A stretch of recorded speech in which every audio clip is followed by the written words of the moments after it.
A Márcia também já está com a gente.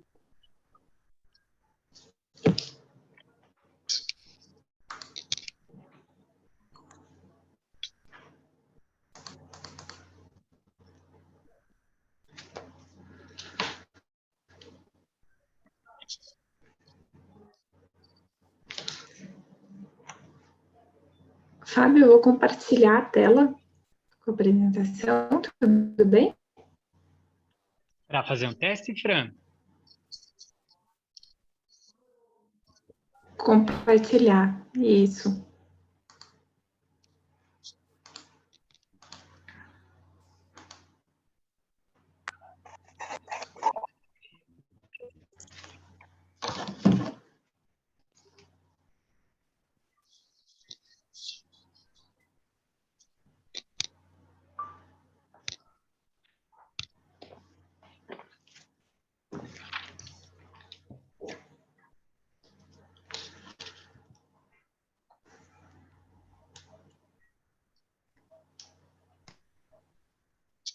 Podemos começar, Fábio? Eu só estava aguardando a minha chefe entrar aqui. Se puder aguardar um pouquinho, Fran, daí descompartilhar a tela, que daí a gente... Aguardamos. Eu só ver, acho que ela já está chegando aqui.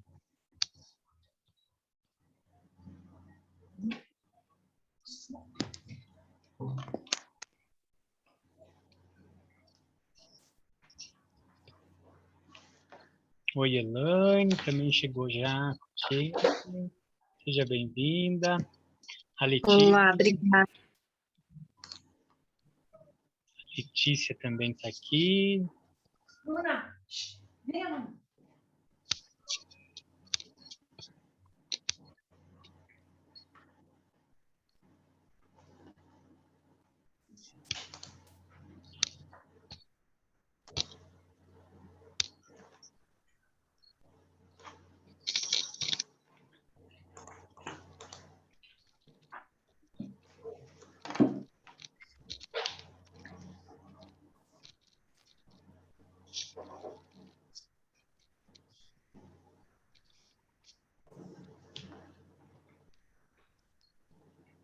Oi, Laine, tudo bem? Boa tarde, como está você?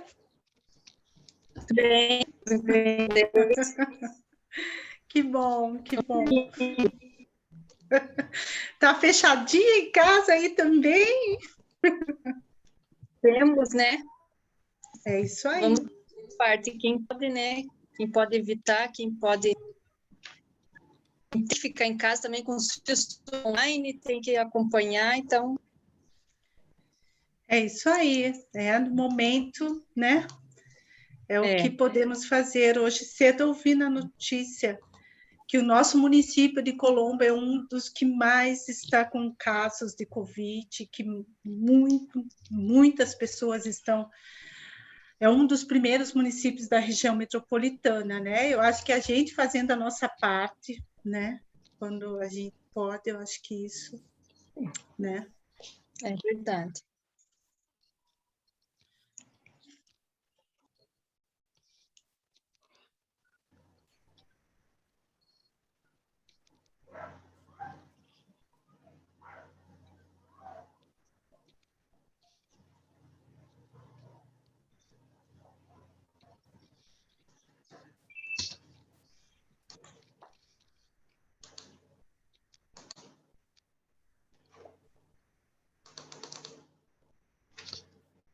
Pessoal, pedir só mais um minutinho de vocês, a paciência de vocês, tá bom?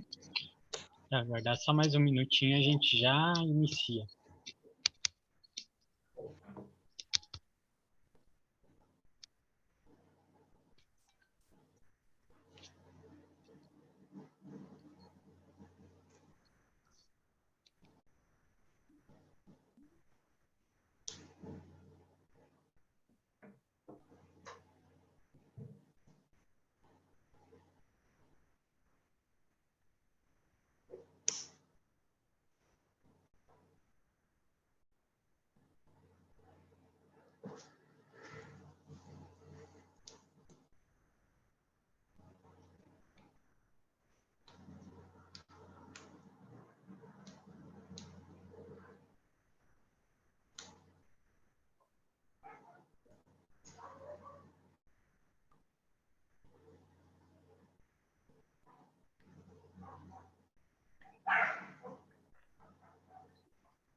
Então, a gente já vai começar, pessoal. Se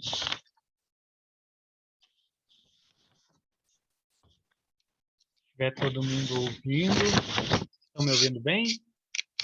Sim. Legal. Sim, Fábio. Bacana, então, pessoal. A Mari já está aqui com a gente. A Marta também já entrou. Então, a gente pode iniciar.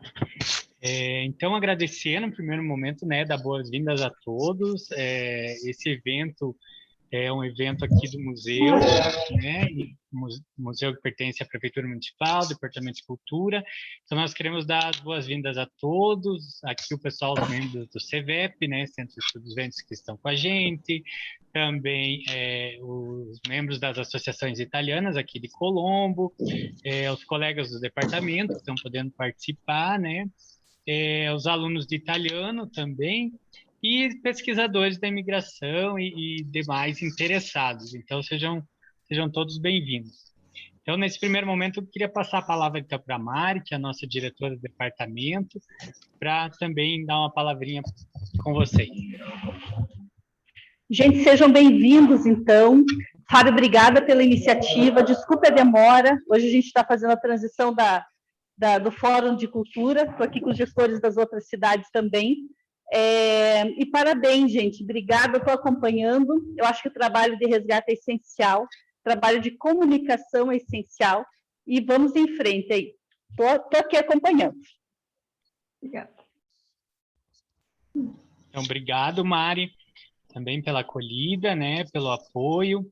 Então, pessoal, só para fazer uma introdução à palestra, dizer então que o município de Colombo, né, aqui através do museu, da biblioteca, tem investido também na produção do conhecimento, né, na sua forma, no seu alcance, mas do conhecimento científico e na produção cultural. Então, esse também é o papel aqui do Museu Municipal Cristóforo Colombo, né, que acho que a maioria de vocês conhece, já esteve aqui também, ou fazendo pesquisa, ou trazendo o seu conhecimento para a comunidade. Então, esse também é o papel. Na parceria com o CEVEP, né, e com outros pesquisadores, enfim. Esse mês, então, né, o mês da mulher, a gente quis trazer várias iniciativas, então, para marcar. Então, a biblioteca teve a exposição das mulheres, né, poetisas. Aí o Departamento de Cultura também, uma exposição, e o Céu das Artes também, e aqui o museu quis trazer a palestra, então, da Fran Lopes, que vai conversar com a gente. Nós estamos procurando, né, nesses 131 anos do município, fazer cada mês uma atividade, então, voltada para a história, para o conhecimento histórico, né, da cidade, da história da imigração, né? Porque a nossa cidade é uma cidade de imigração, né? Foi fundada, então, com a imigração, né? Sobretudo italiana, como a gente vai ouvir hoje. Então, dizer que em maio será a Letícia Nardi, né? Que vai também estar com uma oficina com a gente, né? Ela é arquiteta, também membro do CEVEP, vai estar oferecendo uma oficina de patrimônio cultural, então, aqui também em parceria com o museu, né? Desde já, obrigado, Letícia, por estar aqui com a gente também, obrigado. Então, pessoal, vou passar a apresentação, então, da Fran, tá? Então, a Franciele Aparecida Lopes, ela é colombense, ela é bacharel e licenciada em Ciências Sociais pela Federal do Paraná, e, né, no seu bacharelado, ela desenvolveu o trabalho monográfico, que é a redescoberta da italianidade, o papel das associações étnicas culturais na cidade de Colombo. Esse foi o trabalho lá, né, da graduação da Fran. E ela também é mestre em educação pela UFSC, então Universidade Federal de Santa Catarina, na linha de pesquisa Sociologia e História da Educação. E o trabalho dela, a dissertação, tem o título Estigma e Estima, Memórias de Idosos Descendentes de Imigrantes Vênetos acerca da língua de imigração Colombo, Paraná. Então, a Fran, lá na graduação, já teve a oportunidade de vir aqui no museu, fazer pesquisa, e agora ela também faz parte do grupo de pesquisa do Patrimônio, Memória e Educação, e também do Centro de Estudos Vênetos no Paraná, o CEVEP. atuou como assessora pedagógica, né, na editora Positivo, nas áreas de História, Sociologia e Filosofia, trabalhando diretamente com a capacitação de professores, né? E tem diversos projetos aí voltados para a educação e também com material didático. Então, deixar a palavra para a Fran, que vai nos brindar aí com a sua apresentação. Eu vou pedir para o pessoal, então, deixar o áudio desligado. Então, a palavra é sua e as perguntas, pessoal, a gente faz no final. Então, vamos aproveitar a palestra da Fran agora, então. Obrigado. A palavra é sua, Fran. Bom, pessoal, boa tarde. Obrigada pela presença de todos. É uma honra estar aqui falando para vários colombenses, sergipanos, para várias mulheres sobre esse tema. É um tema que eu gosto muito, que sempre me atravessou desde a minha monografia até a minha dissertação. Ele sempre flertou comigo em algumas fontes, em alguns dados. E hoje ele se constitui em um projeto de pesquisa que eu pretendo aprofundar. Então, são dados ainda a serem trabalhados. Alguns já são conclusões de pesquisas anteriores. E outros são, assim, aberturas de pesquisas para demais pessoas que se interessem pelo campo, para áreas que ainda carecem de pesquisa. Tem muita coisa para ser explorada ainda com relação a esse tema. Eu vou compartilhar a tela aqui com vocês. Só um minutinho.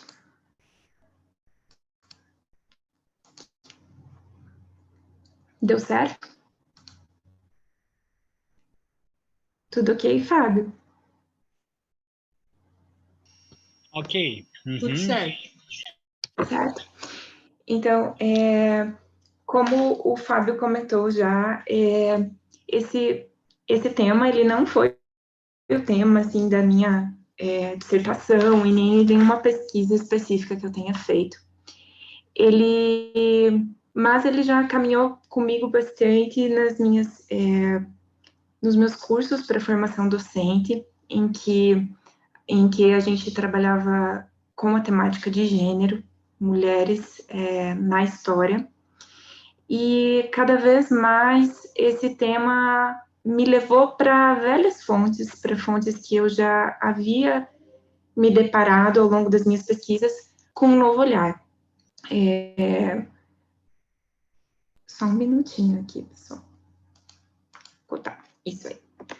Então, eu queria inicialmente parabenizar o Fábio por essa abertura, por esse convite.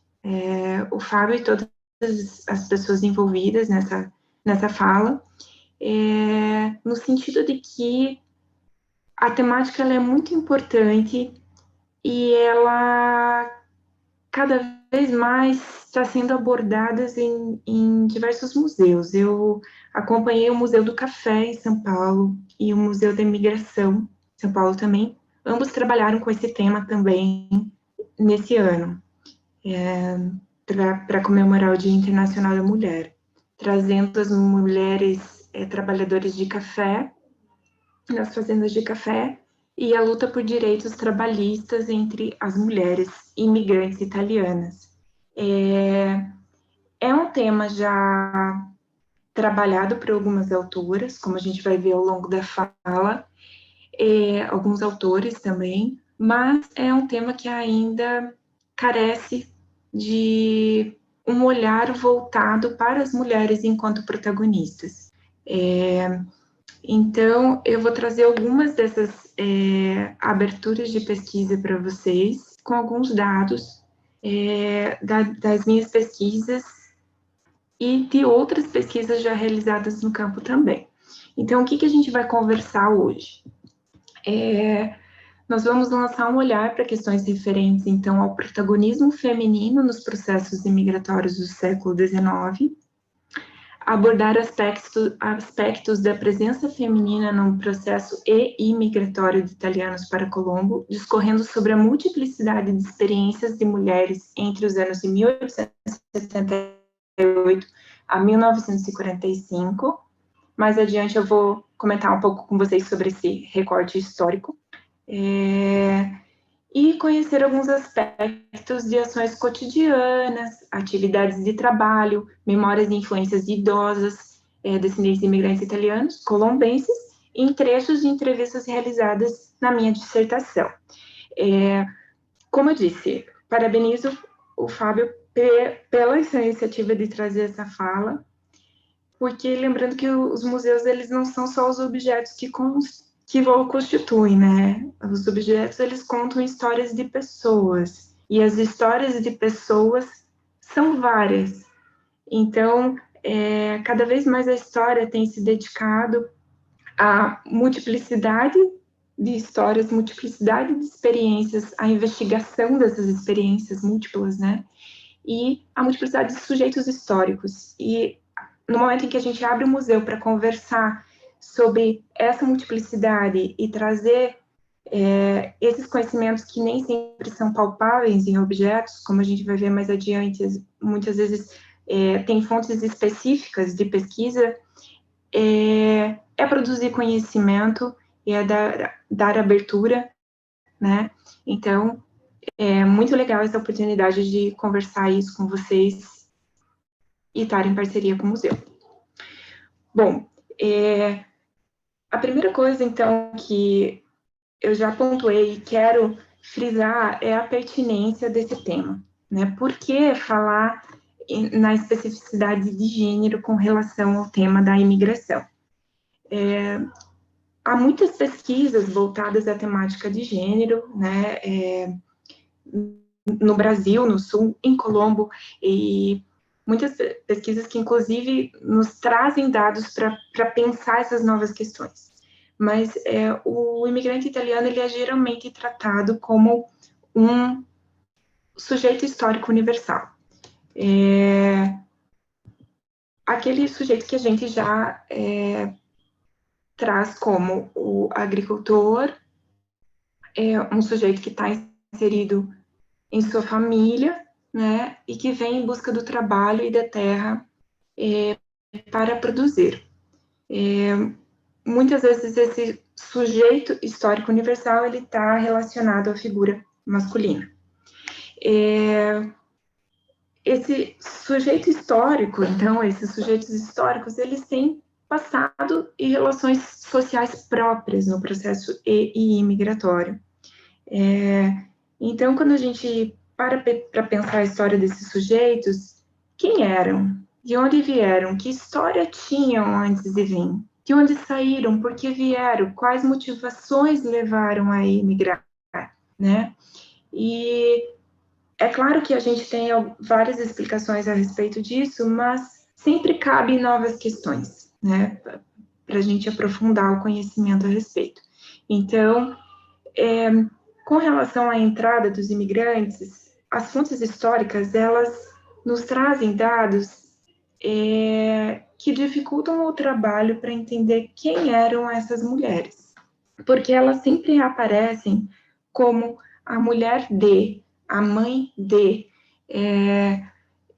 e com o sobrenome de, da família. De qual família eram, por que vieram, não sabemos especificamente.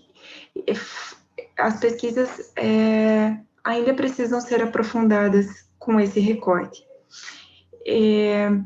Outra questão que vale a pena trazer aqui é que essas mulheres, século XIX, elas tinham o protagonismo nessa imigração, elas decidiam como um projeto de vida com seus esposos, com sua família, a ida. Algumas pesquisas apontam que sim. A Maria Isilda Santos, que é uma pesquisadora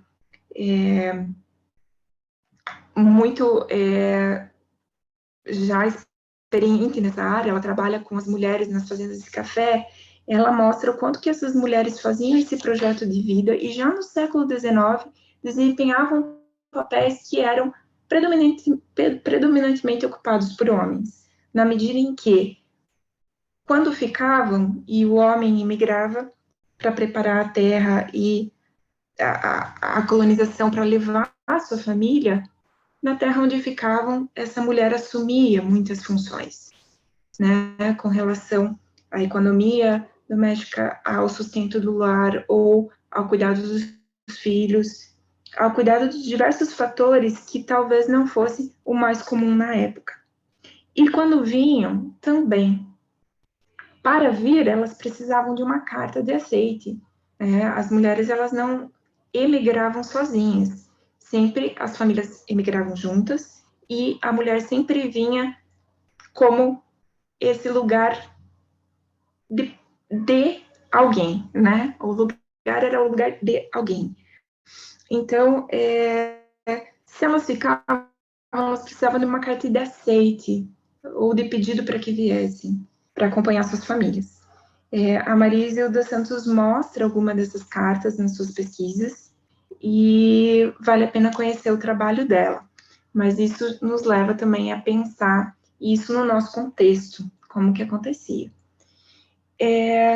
Quando nós trabalhamos a história da colonização em Colombo, muitas pesquisas nos mostram como o papel da mulher geralmente era ocupado, né? O que era o mais comum, que era essa mulher, então, representada como a mulher que era responsável pelos filhos, pela condução religiosa e moral da família, de modo geral, e da educação dos filhos, pelos trabalhos domésticos, pelos trabalhos nas pequenas hortas no entorno da casa, que serviam para a subsistência dessas famílias, e elas muitas vezes também se ocupavam da produção econômica nas produções para o excedente, para venda, né, para movimentar a subsistência da família.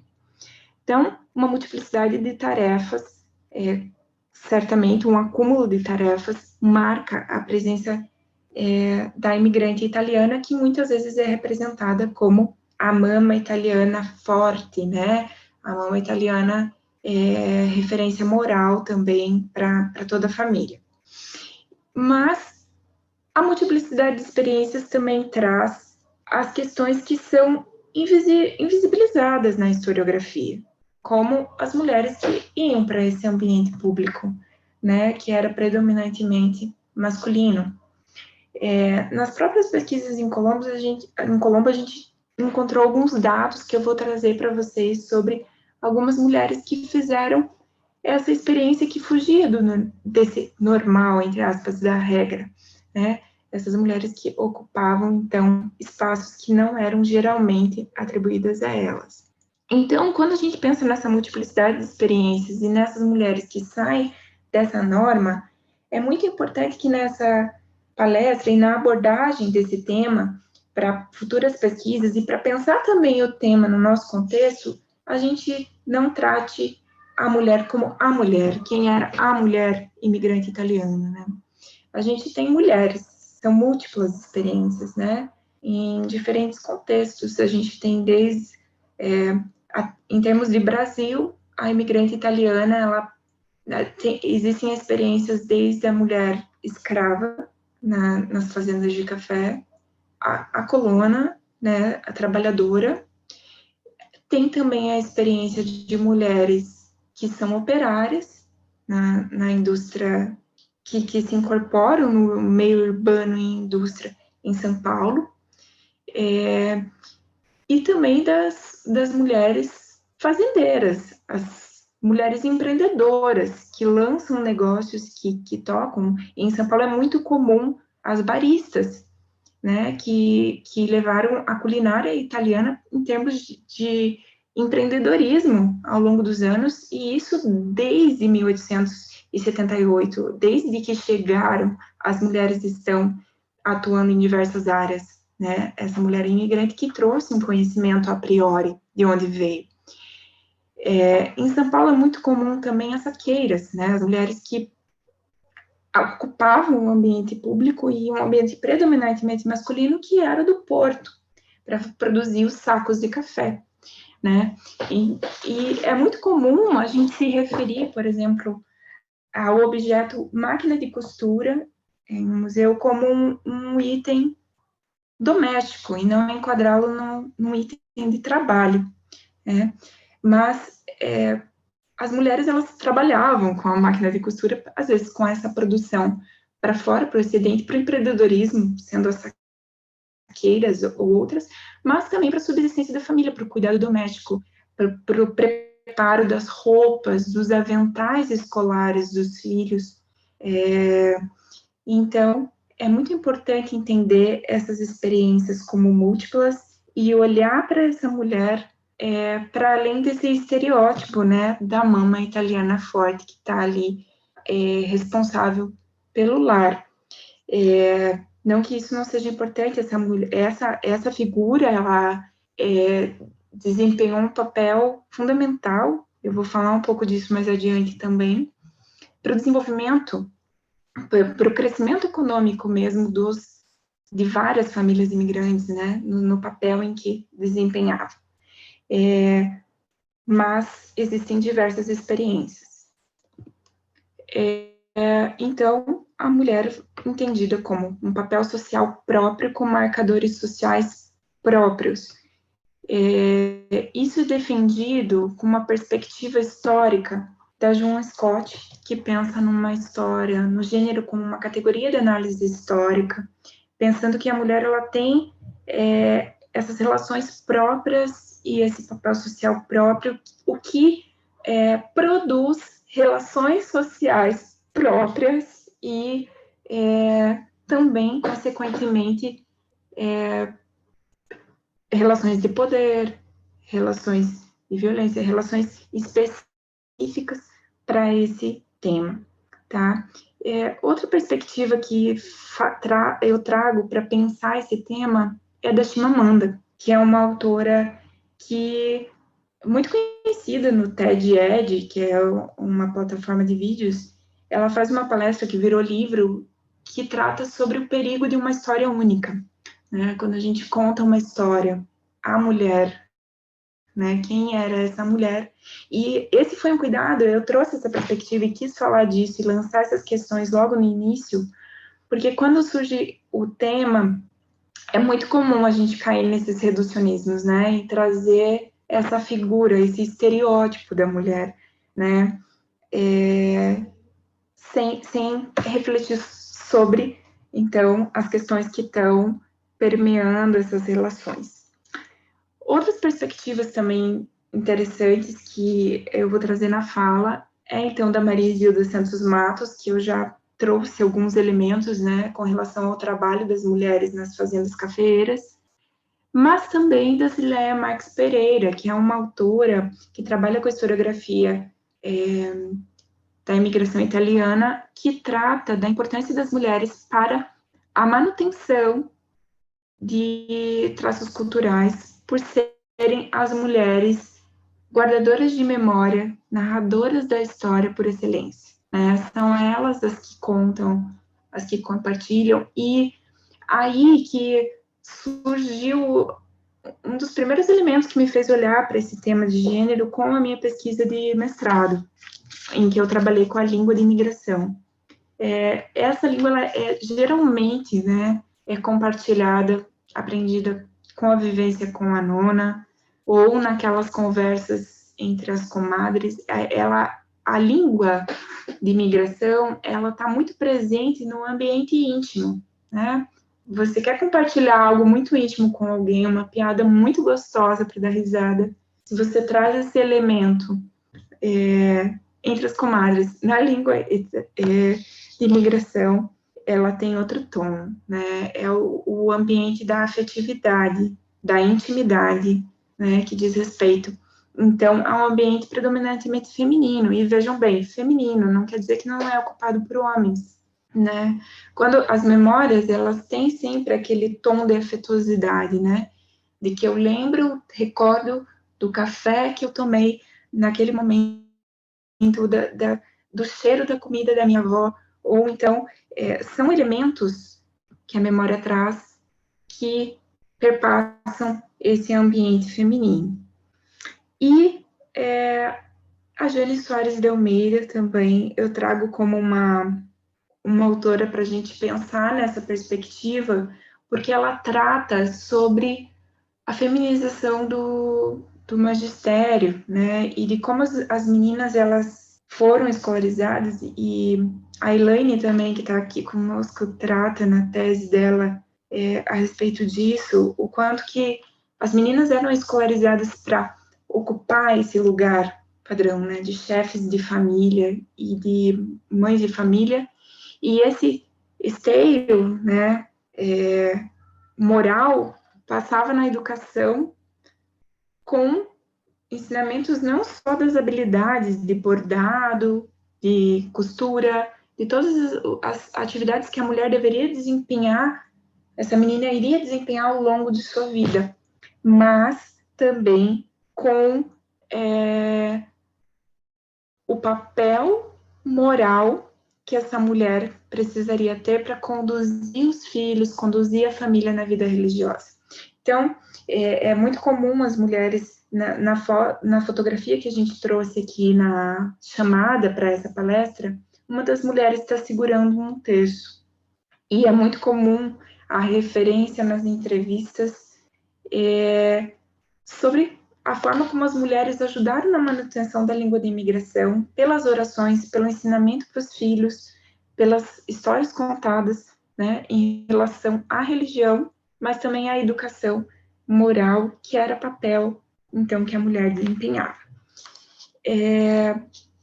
Bom, um indício que eu trouxe numa leitura que quase todos nós que trabalhamos com o município de Colombo conhecemos, que é o Sebastião Ferrarini, é um relato de viagem da Aja Fagoni Cattai, que é uma imigrante italiana que em 1890 veio para o Paraná.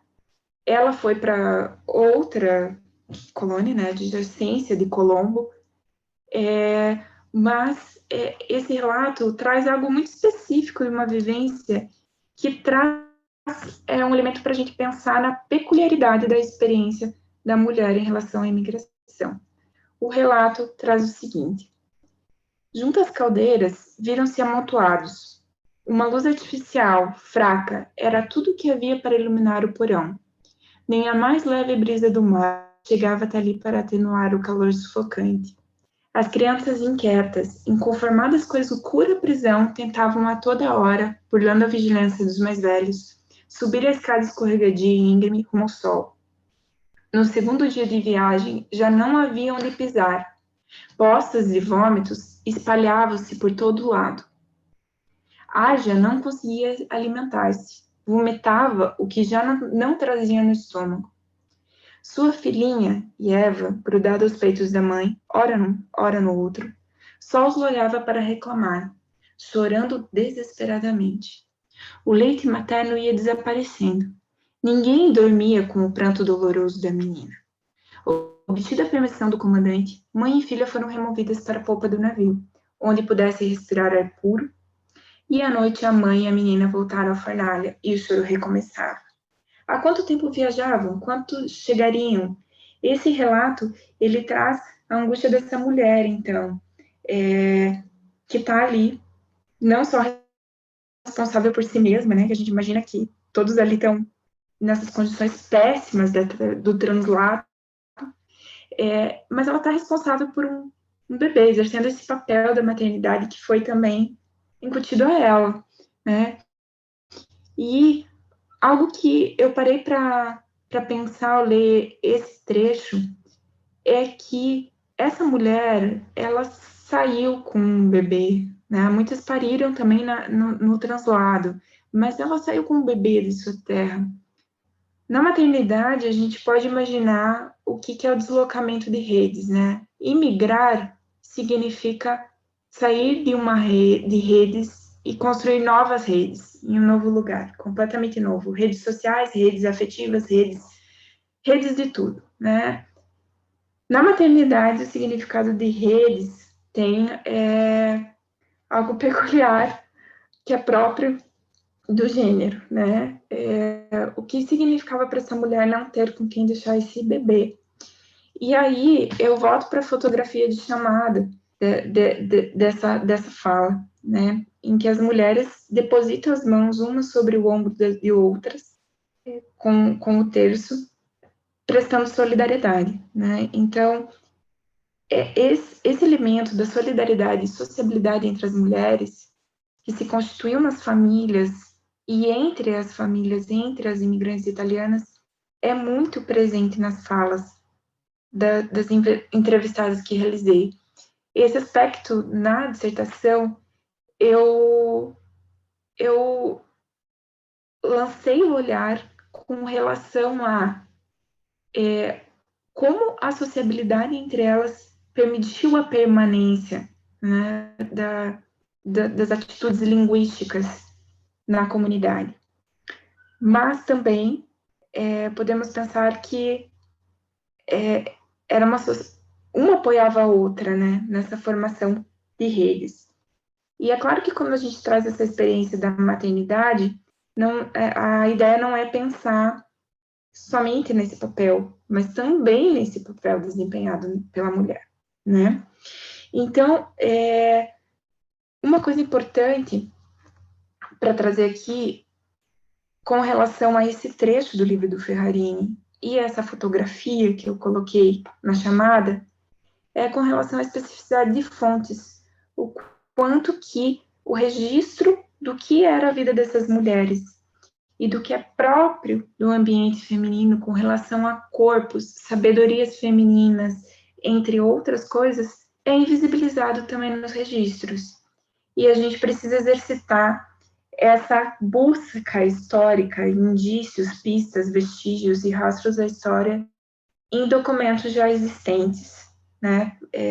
Lançar um olhar investigativo no que está em linhas, né? No caso, no livro do Ferrarini, eu fui olhar, ele traz o tema mulheres em Colombo como um tema que ocupa uma página de um livro extremamente volumoso, né? Ela ocupa uma página e meia, mais ou menos. Traz alguns elementos interessantes para lançar perguntas, mas carece de registro. E então, a gente precisa olhar com esse olhar investigativo e até criativo para essas fontes já pesquisadas, né? Principalmente porque são elas fontes prioritariamente também masculinas, que registra o público, são registros, né, de atividades do público, mas também para outras fontes que podem trazer o ambiente cotidiano, o ambiente íntimo, doméstico, de como se organizavam, de como era a vida, quais sentimentos, quais pensamentos, qual receio, quais receios, medos, planos, qual era o horizonte dessas mulheres, como pensavam, né? Então, diários, receitas, cartas, modos de fazer que são passados de geração a geração, e principalmente fontes orais, que é aí que reside, né, a principal fonte para trabalhar com esse tema, justamente porque são nesses indícios, né, das falas, nessas memórias, que a gente percebe nuances, então, dessas relações que são principalmente ocultadas e silenciadas. Às vezes, olhar para a fonte em relação a esse tema é como olhar para um nada, né? Assim, nossa, o que tem a respeito disso? Quase nada, né? E aí, como que eu vou trabalhar, né? Mas, ao mesmo tempo, você enxerga tudo, né? Porque também a ausência do tema em vários tópicos diz respeito a muita coisa de como eram essas relações, né? Então, também importante trazer novas chaves analíticas para olhar essas fontes documentais que nós já temos, sempre buscando, então, exercitar esse paradigma indiciário, que é o dos buscar indícios, né, para analisar o processo histórico e produzir historiografia. Eu trouxe aqui uma foto para a gente tentar exercitar um pouco isso juntos. Essa fotografia ela é da chegada dos padres passionistas em 1915 em Colombo, Paraná, e ela tá tanto no site da Associação Italiana, quanto está publicado no livro organizado pela Elaine, no artigo da Rosângela e da Bernadette Gasparini. Essa foto está registrada. E eu me deparei olhando para ela e pensando o que ela representa com relação às mulheres, né? Nessa foto, quem recebe os padres passionistas são os homens, né? Os homens, eles estão fora da casa, eles estão no ambiente público, né? E as mulheres, elas estão na sacada. É muito comum nas fotografias da história da migração as mulheres estarem na sacada, não só as mulheres, as crianças e até homens, né? Muitas vezes a gente tem figuras nas sacadas, ocupando a casa, até porque a fotografia era um evento, né? Poucas fotografias, elas registram o cotidiano acontecendo, tal como era. A fotografia era organizada, ela era um evento em si.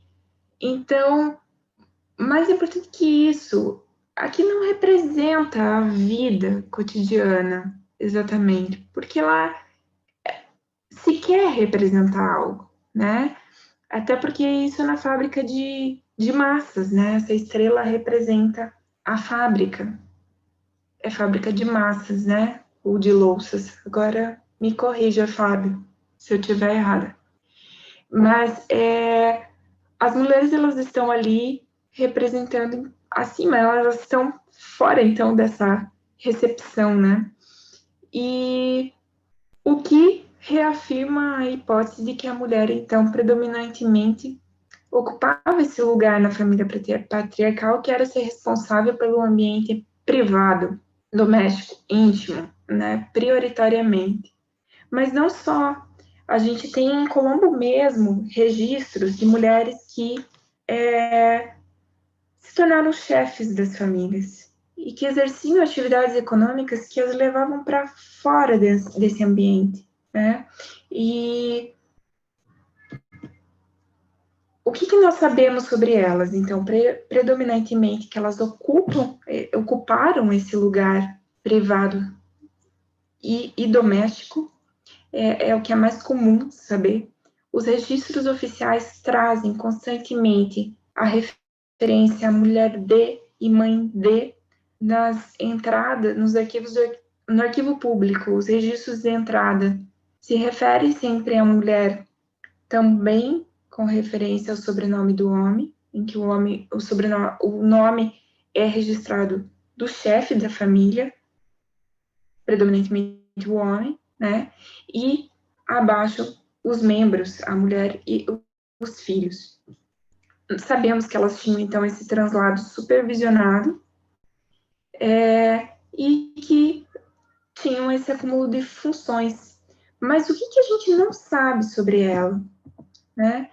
A gente não sabe muita coisa, porque sempre trazemos elas como tema, e não como sujeitos, como protagonistas, né, dessa história, que vieram, que ocuparam. E aí, o que nós não sabemos sobre elas é quem eram essas mulheres que chefiavam as famílias? Como eram as relações dela? Quais dificuldades? Quais direitos foram em busca? Essas histórias nós conhecemos muito pouco. O Edilson Maschio traz também um trabalho minucioso de pesquisa das famílias, a análise desses registros do arquivo público, então, de entrada, né, e de quais famílias formaram a colônia Alfredo Chaves em 1978. E ele já mostra para a gente a presença do capo, né, que é, então, esse lugar ocupado pelo homem, chefe da família, que assina os documentos, que assina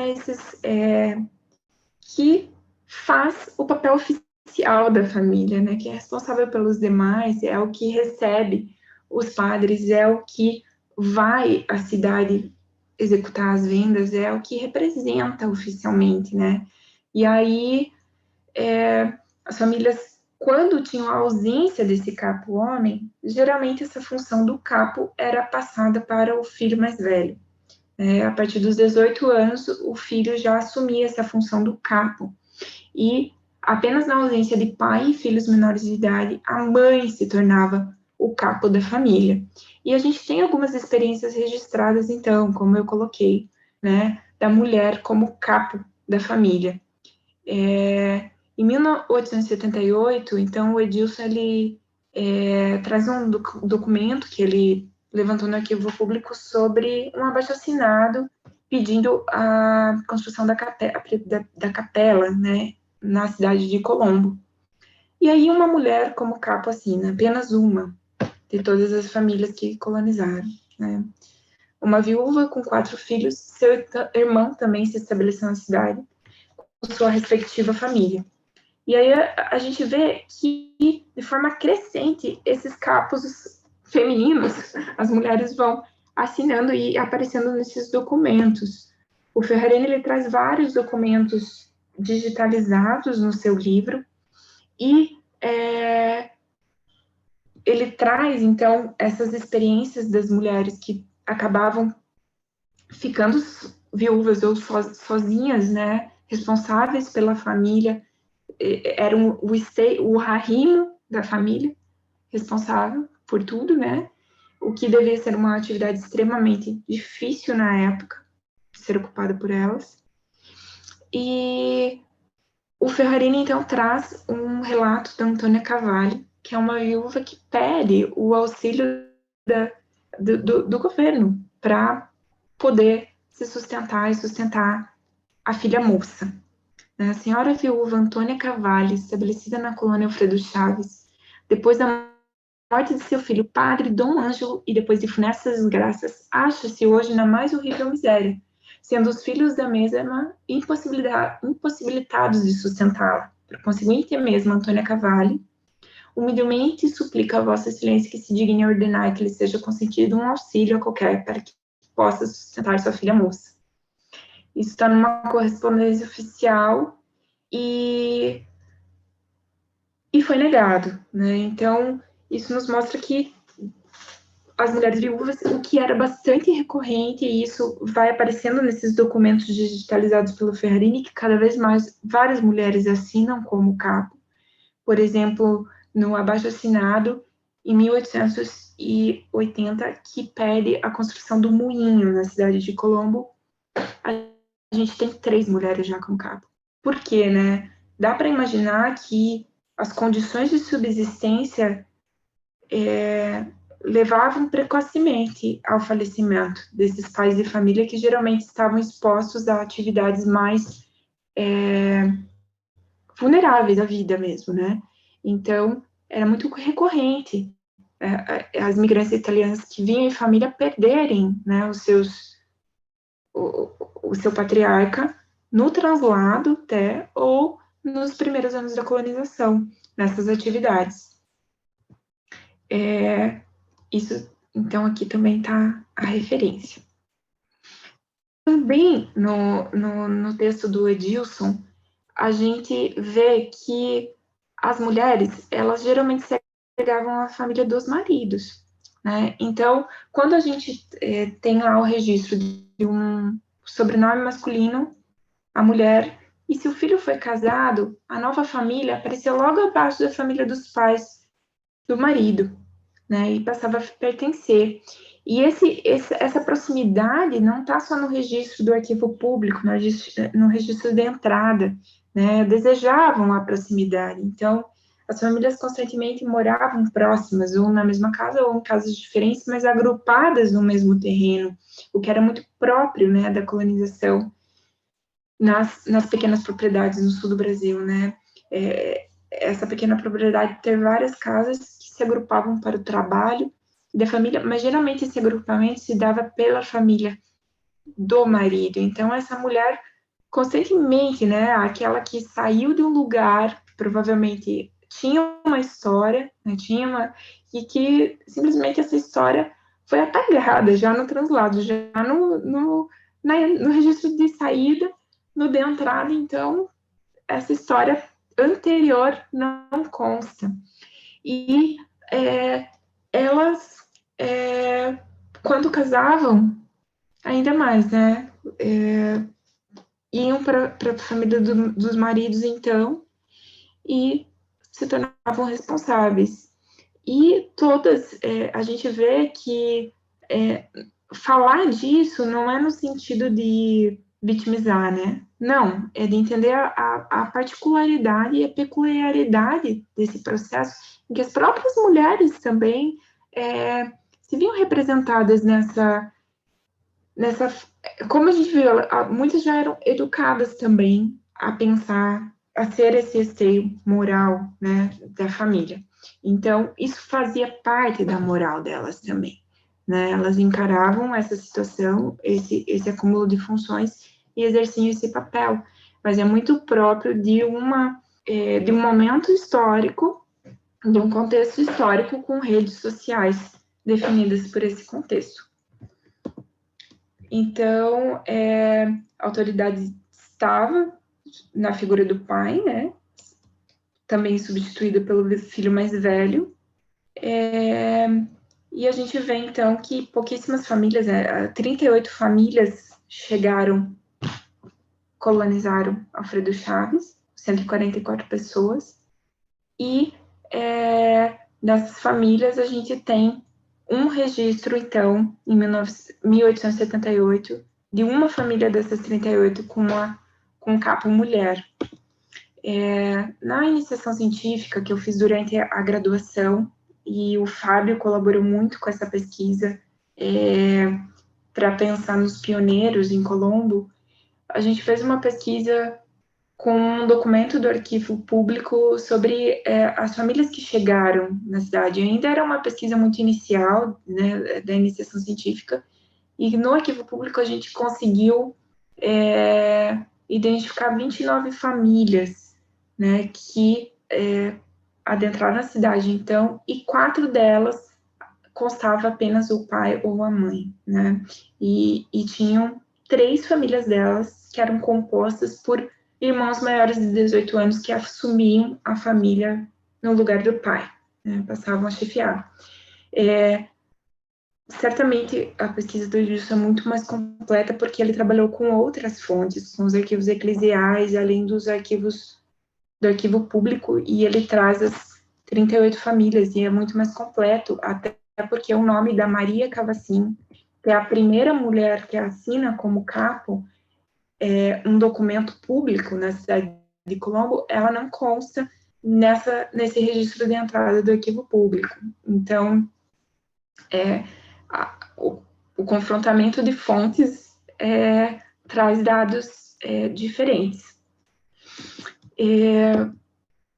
Sobre o trabalho e as mulheres, em Colombo, a mulher sempre esteve presente no trabalho agrícola.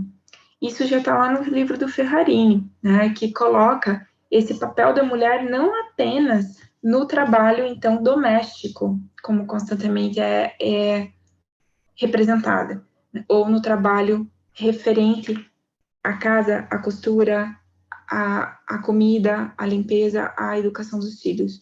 Ela sempre esteve nesse trabalho agrícola, desde a inauguração da colônia Alfredo Chaves. Ela se dedica, então, a esses trabalhos agrícolas e domésticos, e agrícola não apenas nessa horta que circundava a casa, na criação de aves, suínos, mas também naquela que era produzida com a intenção da comercialização, né, do excedente ou do sustento da família, juntamente com os homens. A gente tem poucos registros e uma abertura também de pesquisa para novos pesquisadores que vão se dedicar a esse tema, sobre como que eram essas atividades delas, né? Se haviam instrumentos próprios de trabalho, quais relações, quais atividades eram designadas a elas nessa atividade agrícola, não apenas de subsistência, né? Mas também gerador de economia. É muito importante entender essa mulher como, não apenas como acompanhante, né? Ou como alguém que está ali fazendo o papel de doméstico, né? A mulher ela é protagonista disso, né? Ela é a trabalhadora, embora só em 1886 é que as mulheres agricultoras de Colombo vão, então, pedir pelos direitos de trabalho agropecuário feminino, reconhecimento de direitos próprios, né, dessa atividade que elas exerceram desde a colonização. E uma coisa interessante que eu trouxe aqui também, com relação às entrevistas que eu realizei na dissertação, é muito comum a referência ao trabalho como a ida ao quintal. Eu vou nos quintais lá para cima, eu vou no quintal lá em cima, eu vou no quintal lá embaixo, eu vou no quintal. E esse quintal nem sempre ele é anexo à casa. Às vezes esse lá embaixo ele é longe, ele é em outro terreno mesmo, outra localidade. Mas o quintal, de certa forma, ele ainda traz a ideia de anexo à propriedade, né? Então, é muito próprio do sul do Brasil, das pequenas propriedades, essa ideia de que a mulher ela vai trabalhar fora de casa, ela exerce o trabalho da economia predominante no arrimo das famílias imigrantes, mas ela não sai de casa. Mesmo que ela saia e vá para outro lugar, ela vai para o quintal, que é algo anexo. E isso é muito diferente, por exemplo, das experiências migratórias das imigrantes em São Paulo, que é outro modelo de imigração, né, muito mais próximo também dos centros urbanos. A mulher, ela já ocupa desde o início da colonização, a gente vê experiências que trazem essas mulheres, então, ocupando cargos dos mais diversos tipos. E a gente tem, de forma muito comum, para além da atividade agrícola, a ocupação de cargos como professora, freira e parteira, né? E aí tem uma questão que é muito interessante, as parteiras, elas, mais do que nunca, justificam pensar em quem eram essas mulheres antes desse translado, que deixaram toda essa história. As parteiras italianas não eram qualquer parteira, as mulheres parteiras italianas eram formadas pela Universidade de Pádua, no Vêneto, né? Nos registros de formação profissional de parteiras, a gente tem os dados de que, e isso já são elementos para uma nova pesquisa também, que eu pretendo desenvolver no doutorado, é com relação a essas mulheres que se formavam na Universidade de Pádua, que tinha uma grande tradição humanista no desenvolvimento da medicina, com uma visão extremamente moderna do que é a medicina e que vem e desempenha essa função numa sociedade que está, ao contrário do magistério, que está sendo feminizado nesse momento, está sendo masculinizado, né? Essa atividade do parto, ela passa a ser domínio do médico. O corpo da mulher, ele é de conhecimento do médico. E aí, tem um artigo, Parteira Tutti Italiani, que mostra nos jornais, né, como que as parteiras divulgavam seus trabalhos para a comunidade brasileira. Então, as parteiras, muitas vezes, não era qualquer parteira, era a parteira italiana, a melhor parteira que existe. E elas eram, de fato, reconhecidas. E essa história, a gente tem um apagamento institucional, de memória, e também na manutenção desses, né? Isso vai tomando outros rumos e a gente não conhece. Que conhecimentos trouxeram? Que formação tinham a priori, como que passaram isso de geração para geração em relação a outras mulheres, ao aprendizado sobre o corpo e saberes femininos em relação à maternidade e demais coisas próprias do gênero, tá? Então, só para finalizar, eu quero trazer um pouco da minha dissertação, que já deu 1 hora de fala, em que eu trabalhei com memória de idosos, então, descendentes de imigrantes vênetos, acerca da língua da imigração, e a maior parte desses entrevistados foram idosas. predominantemente idosas. E como a investigação ela se deu sobre a aquisição e uso da língua materna entre essas idosas com relação às memórias delas da infância, foi muito recorrente o retrato, né, nuances do cotidiano da vida, de como era, como se organizavam, como compartilhavam, como exerciam a educação para além dos muros das escolas, né, em casa, no ambiente doméstico. E na dissertação, então, aqui eu trouxe uma foto da Dona Maria com a irmã. As entrevistas, elas foram todas um processo muito gostoso, muito afetuoso, de carinho mesmo com as senhoras, e todas me receberam na cozinha, por sinal, né? E aí a gente vê as reminiscências, né, disso, assim, que ainda é um ambiente predominantemente feminino quando a grande família italiana se reúne à cozinha, e independente do cargo que ocupem, independente isso já modificou muito essas relações, mas a gente tem as permanências, né? Então, essas mulheres, elas trabalharam com memórias em relação a 3 quadros sociais de memórias que eu chamei na minha dissertação: a casa, a infância e a educação familiar, a infância e a educação escolar e o tempo atual, que eu chamei de tempo de lembrar, né? Então, embora as memórias elas fossem referentes até 1945, mais ou menos o período de escolarização delas, infância e escolarização, eu também peguei o momento da lembrança como análise, né? Eu trouxe esse tempo de lembrar como um quadro social para pensar em que situações elas estavam lembrando, o que estavam rememorando, e nisso eu tentei discorrer sobre a oscilação entre a significação do uso da língua de imigração entre os idosos, né?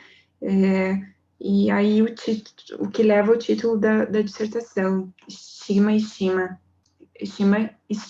estigma, porque algo que é muito caro a elas, que tanto faz parte do íntimo, da afetuosidade, que é a relação, a intimidade tratada com a língua de imigração, foi também esse lugar de estigma na educação escolar, na nacionalização dos imigrantes, no aprendizado da língua portuguesa, na repressão da fala. E, posteriormente, então, a gente tem um outro quadro social, que é o da revalorização dessa língua, né, como patrimônio histórico, e essa oscilação na fala delas com relação à valorização fica presente nesses quadros sociais da memória. E analisando esse tema, nas entrelinhas surgiram, então, essas questões de gênero, né? Eu trouxe algumas aqui para a gente pensar, algumas coisas que surgiram. Então, com relação ao quadro social da casa, infância e educação familiar, a gente, então, se deparou com esse padrão predominante do ambiente íntimo e doméstico, em que várias se referiram, então, às atividades, os trabalhos desempenhados, mas sempre dentro desse ambiente privado, né? Na ida à cidade para vender, elas produziam, mas quem vendia na cidade eram os homens. Isso está presente nas falas. Mas também a gente percebe o que foge à regra, né? Tem uma fala que é muito legal, que ela traz o relato de uma senhora que ela nos conta o seguinte, que as vendas fora da casa, na cidade, eram os homens que realizavam, mas as vendas em casa eram as mulheres. Então, quem ia comprar o leite e o ovo, comprava com a mulher. Ela era a chefe da casa, né? Então, tem referência também a esse dom de educar, entre aspas, né, que foi atribuído às mulheres pela cultura familiar, mas também pela escola e pela igreja, como a gente vai ver no próximo quadro social, né, que a escola contribuiu muito para pensar nessa mulher como um dom natural, que ela tivesse de educar toda a família, a criança, a moral. A condução dos filhos na vida religiosa é muito presente nas falas, inclusive é um lugar onde mais a gente encontrou a articulação mesmo da língua imigrante nas rezas, nas memórias relacionadas às vidas na igreja, e teve muita menção a isso. Teve muita menção também às atividades prioritariamente femininas, como a costura do avental, a costura, o reaproveitamento dos sacos. O homem comprava fazenda, né, os rolos de tecido para a mulher cozinhar. Nessas entrevistas também, como eu falei, a cidade dos homens, e algumas atividades invisibilizadas, mas recorrentes, né? Como, por exemplo, uma das entrevistadas era professora e ela cita, né, o desejo de ser professora, mas só por esse desejo o pai dela não queria deixar ela ser professora porque ela iria ser puta, né? Então a gente vê essas nuances, assim, de até essas atividades que eram do ambiente público, como se articulavam com uma série de preconceitos e tudo mais. Então, eu não vou adentrar muito em cada capítulo da dissertação, mas só para trazer algumas das falas, né, com relação ao contexto escolar, quadro social escolar. Sueli relata o ensino do português aos seus filhos antes deles iniciarem a escolarização. Depois que nós vimos o que vocês passavam, nós ensinamos nossos filhos a falar ansia. Ela tem essa fala se referindo a uma das filhas, né?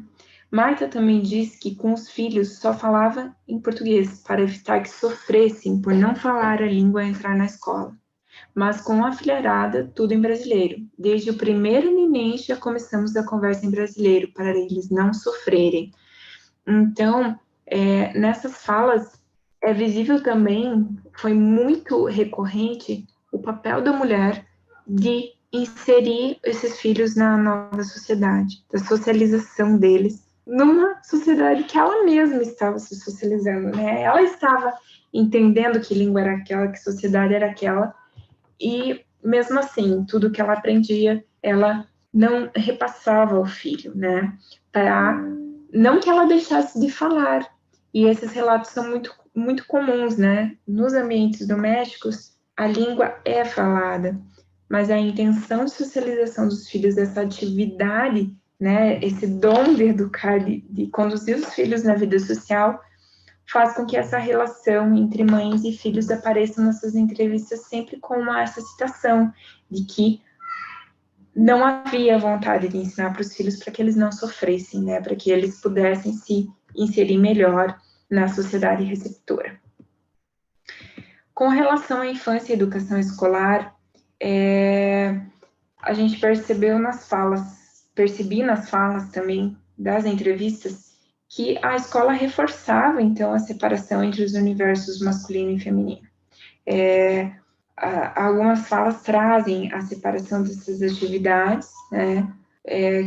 Se referindo, os homens jogavam futebol, só os meninos. Se fosse menina, levava castigo.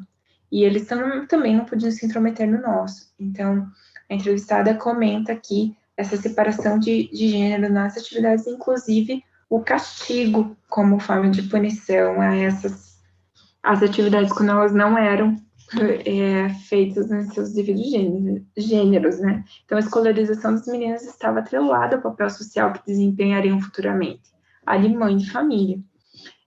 Isso é uma citação da Elaine, que traz também que, aliás, essa é uma fala da Otto, né? A Elaine mostra como, então, as meninas, elas recebiam a formação para ocupar esse papel, né, a formação estava preocupada realmente em ensinar a costura, os currículos escolares traziam isso, porque era o papel que a mulher iria desempenhar, e a escola ela estava comprometida nessa empreitada, né? E a Clarice Otto, a minha orientadora do mestrado, na tese dela também, ela traz o quanto que a igreja também estava comprometida em atrelar esse papel social à mulher, né? A esse papel que ela já ocupava. Então, a divisão desigual do trabalho na família, baseada na autoridade paterna, foi reforçada não só pelo apoio dado pela Igreja Católica à família patriarcal, como também pelas orientações das jovens da companhia.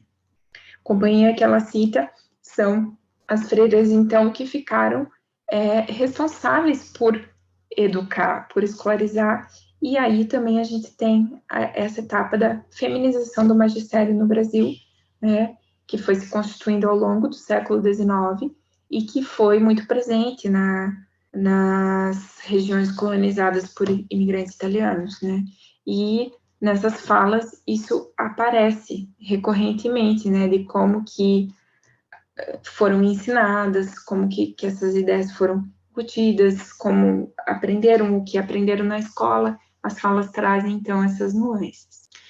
Incutiu-se a ideia de que as mulheres têm, por natureza, a capacidade de socializar as crianças. Silva afirma que a ideia de que o magistério despontou como um caminho natural para as mulheres é uma construção histórica que concorre para encobrir e desqualificar a árdua luta que elas travavam para constituir-se professoras. Segundo Campos, a feminização do magistério se tornou visível no final do século XIX e, entre outros motivos, ocorreu pelo fato de que a má remuneração paga aos mestres não poderia atrair os representantes do sexo masculino, que precisavam sustentar a família. Diz ainda que a justificativa utilizada era de que não cabia às mulheres a responsabilidade de chefes da família, então poderiam ser mal remuneradas. A decisão do Frei Policarpo de convidar as mulheres solteiras resultava num empreendimento vantajoso. Por um lado, essas jovens desvencilharam-se da autoridade paterna e, por não casarem, também da autoridade do marido. Por outro lado, pode-se inferir que a companhia incorporou o discurso que associava o magistério à vocação, à abnegação e doação. O conceito de vocação era usado como mecanismo eficiente para induzir as mulheres a escolherem profissões menos valorizadas socialmente. Melhor dizendo, em nome da natureza feminina e de sua vocação natural, as mulheres foram assumindo o magistério. Essa é uma citação da Chafarat, não conheço essa autora, ela está numa citação da Clarice Otto também, que trabalha, então, com a articulação, né, das companhias na educação das mulheres num contexto catarinense, mas a gente tem experiências semelhantes, né, entre os lugares. E, por fim, eu trouxe aqui como as entrevistas foram realizadas, né, e a gente percebeu que várias entrevistas trouxeram o papel da nona como um agente de manutenção da história e da memória das famílias e da manutenção da língua de imigração entre as entrevistadas. E as mulheres como guardiãs da memória, então, como traz Léa Marques Pereira, que afirma que as mulheres são, então, essas narradoras por excelência, que trazem as memórias. E a gente percebeu nas entrevistas que, e quando eu digo a gente, eu estou me referindo à minha orientadora, né, que olhou também comigo essas entrevistas, e a gente pensou nesses possíveis recortes de gênero para uma futura pesquisa. E é muito comum ouvir nas falas e rememoração sobre esse cotidiano e manutenção do patrimônio da língua, esse papel das mulheres, né, em guardar os diários, guardar as fotos da família. A Léa Marques Pereira tem um trabalho belíssimo com as caixinhas de lembranças das mulheres que vão indo de geração para geração, cuidando, então, dessa memória familiar. A afetividade também é algo muito presente na execução das entrevistas e na forma de rememorar, no que rememoram, nas nuances dessas falas. E, então, o lugar onde foram realizadas essas entrevistas, que é o espaço da cozinha, né? Todas as mulheres nos receberam no espaço da cozinha, o que foi ótimo, porque já sinalizou uma abertura para a conversa, para algo mais íntimo, para a realização das entrevistas. E, por fim, também, com relação às guardiãs das memórias, a gente tem dados que mostram que as mulheres são, majoritariamente, as doadoras de acervos e registros para os museus, de objetos, eu não sei como que é aqui no Museu de Colombo, até o Fábio pode comentar um pouco sobre isso, se há esse registro, e quem são as doadoras, mas o Museu do Café e o Museu da Imigração em São Paulo organizaram exposições e trouxeram esses dados de que 70% do acervo é doado por mulheres, né? Então, elas exercem esse papel também, que vale a pena a gente frisar e lançar a luz, né? Porque é um lugar muito importante, ainda mais nas nossas pesquisas. Algo importante também que surgiu nas entrevistas, durante as entrevistas, foi a sociabilidade e solidariedade entre comadres e soreias. Nas falas é muito comum, né? Quando eu perguntava em que situações elas falavam a língua de imigração, a resposta de que geralmente era quando chegava as comadres, né? Ou com o marido, com os filhos não, porque não queriam ensinar, mas é sinônimo de intimidade, né? Quando chega a comadre, a irmã, alguém, uma outra mulher, a conversa em italiano deslanchava. E isso aconteceu no decorrer das entrevistas de chegar uma outra mulher, como na fotografia da entrevista com a Dona Maria, que é a irmã dela, e no momento em que a irmã chega nessa entrevista, a conversa em italiano deslancha, né? Rosa também diz que hoje fala com algumas outras mulheres na língua de imigração, com as minhas irmãs. Ela diz se referindo a quando ela fala, né? Quando a gente se reúne. Mas, assim, com as outras pessoas de fora da família, não. Então, nessas conversas entre mulheres, nessas redes, se dá essa manutenção. A Alice também expressa essa estima quando diz: minha cunhada gosta de vir na minha casa para falar italiano. E daí falo com alguma pessoa, ainda mais depois que surgiu o italiano melhor aqui em Colombo. Ela se refere com as iniciativas de revalorização, né, de cuidado com o patrimônio histórico da cidade, em que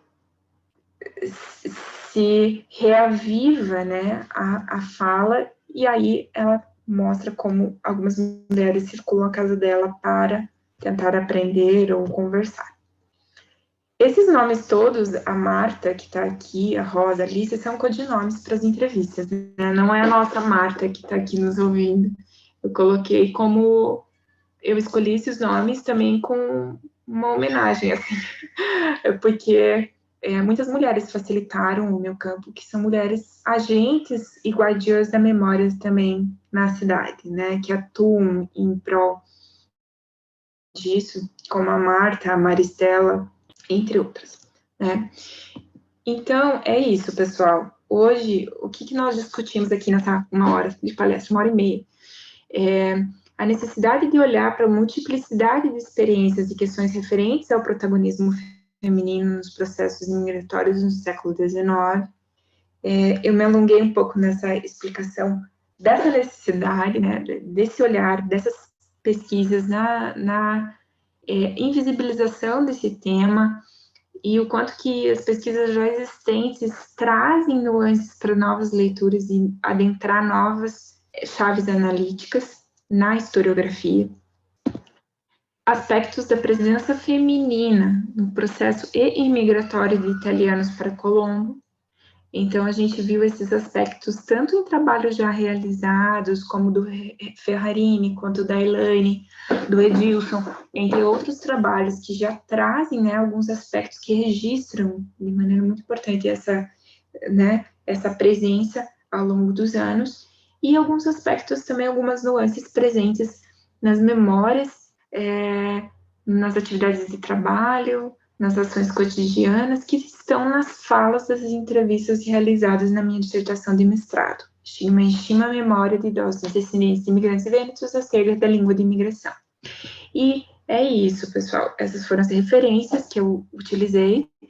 Espero que essa fala tenha abrido questões, né? Assim, incomodado em algumas questões também, porque eu acho que essa intenção, né? A gente olhar para as fontes e olhar para os temas com questionamentos, com possibilidades, isso faz o nosso conhecimento avançar.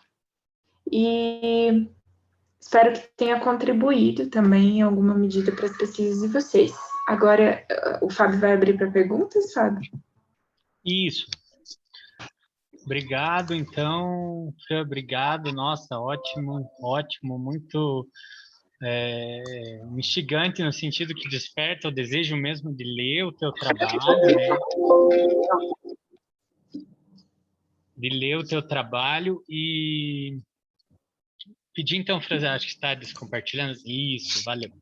Então, desperta essa vontade de ler o teu trabalho, Fran, e também um desejo de pesquisar várias outras questões que você levantou, que você apontou aí, né, que você já vem pesquisando há muito tempo, né, então, parabéns mesmo, a gente que agradece a tua disponibilidade, essa aula mesmo que você pôde hoje, né, dar aqui pra gente. Então, eu vou abrir agora, pessoal, aí, eu tenho uma folha aqui de pergunta, mas eu vou deixar, né, porque me instigou bastante, mas eu vou deixar então, pessoal, vamos fazer assim, 3 perguntas, o pessoal pode se inscrever ali no chat. Quem levantou a mão ali? Já tem alguém que levantou a mão? Espera aí. Acho que é melhor escrever no chat, gente. Se alguém quer fazer pergunta, e daí abre escreve o nome ali no chat, e daí eu já passo para a pergunta. Então, a Luciane tem uma primeira, a Luciana, né? Mais alguém? Eu vou passar para a Lu, e aí vocês vão colocando ali no chat quem mais tem pergunta. E aí a gente vai encaminhando para a Fran. Então, abre então a câmera, o microfone e pode fazer a pergunta então, Lu. Oi, boa tarde a Então, só todos. deixa... Pois não. Não, só para comentar que, além das perguntas, se vocês quiserem comentar o que a fala causou, se vocês quiserem, né? O que causou, assim, qual a impressão das questões, se surgiram outras questões também. É isso. Pode falar, Lu. Tá bom, Fran. Eu ia começar justamente falando nisso, de o quanto eu estou mexida, de quanto eu estou feliz de te ouvir falar numa sala com muitas mulheres, do quanto é necessário a gente falar sobre isso. Eu estou realmente emocionada com a tua fala, assim, porque mexe com a minha história, mexe com a história da minha mãe, da minha avó. Então, é muito importante te ouvir falar. Quero te agradecer muito por essa aula que tu deu hoje para a gente da história das mulheres. E tenho um comentário e uma pergunta para te fazer. Acho que a Fran está travada, ou eu estou travada? Vocês estão me ouvindo bem? Ela que está travada, você está bem. Ah, então tá. Não, eu fiquei pensando, assim, enquanto a Fran falava, de que parece que esse apagamento, né, essa invisibilidade da mulher imigrante italiana, que tem todos esses relatos históricos que tu botou, ela não é só antiga, né? As mulheres continuam muito não vistas, não ouvidas, a gente continua ainda muito apagada. E eu fiquei, quando tu começou a dar os exemplos, eu fiquei pensando, nossa, isso tem ainda muito a ver, não só com a realidade italiana, mas com as mulheres, com todas as mulheres em geral, né? A mama italiana forte, que dá conta de tudo, é a mulher guerreira, que a gente ouve hoje, né? A guerreira que faz tudo, que cuida do filho, que cuida da casa. Então, assim, ela ainda existe no imaginário como a mulher que dá conta de tudo, né? A mama forte, que no Dia das Mães ganha flores e no dia seguinte está lá na lida, no quintal, trabalhando em tudo quanto é lugar, né? A viúva que pede indenização do governo para criar os filhos e não consegue, né? Somos mais de 11 milhões de mães solos no Brasil criando filho, que também não tem ajuda nenhuma de governo, de ninguém. Então, é muito atual ainda hoje esse apagamento da mulher. Então, por isso que a tua fala é muito importante para que a gente entenda, né? E mais que isso, esse apagamento, essa invisibilização da mulher, ela é muito necessária para a manutenção desse patriarcado, porque é muito importante que as mulheres sejam apagadas para que tudo isso seja construído, né? Porque eu fiquei pensando, quem que estava lá naquela foto que tu mostra dos padres lá? Deve ter tido um almoço, um jantar, alguma coisa. Quem que estava fazendo a comida para esse povo? Né? Cadê o trabalho feminino? Onde que aparece? O nosso trabalho na máquina de costura, onde quer que ele seja, ele continua sendo apagado, né? Então me emocionou muito te ouvir falar e acender esse trabalho invisível das mulheres, né? Esse trabalho invisível tem que ser falado, né? O trabalho invisível das mulheres foi nos colocado nesse papel social, cultural imposto, porque isso ajuda a manter o que precisa ser mantido, né? Entre aspas. Mas isso é um comentário que eu queria fazer que me lembrou muito a tua fala, mas a pergunta que eu queria te fazer, Fran, é a seguinte: se na tua pesquisa de mestrado, tu achou algum lugar onde a fala das mulheres, se existia estima pela fala das mulheres além da cozinha? Ou era só no ambiente da cozinha? Em que lugares físicos, assim, ambientes físicos, existia estima pela fala das mulheres? Porque o estigma é mais fácil de saber. Tu apontou ali, na escola, né? Mas estima, além da cozinha, existia? É isso. Obrigada, Fran. Muito obrigada. Eu vou já responder? Pode ser, Fábio? Ou você prefere fazer várias perguntas? Pode responder, Fran.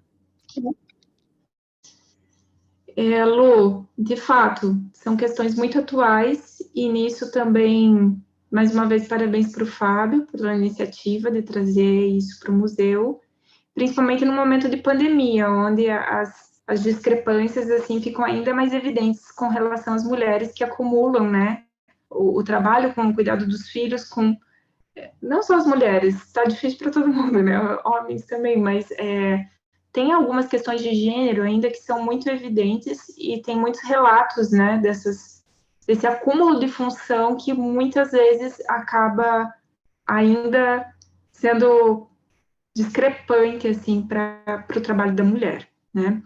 Então, é muito pertinente falar sobre isso nos nossos temas de pesquisa e ver também as reminiscências disso nos nossos hábitos, né? nas nossas questões, nos nossos costumes.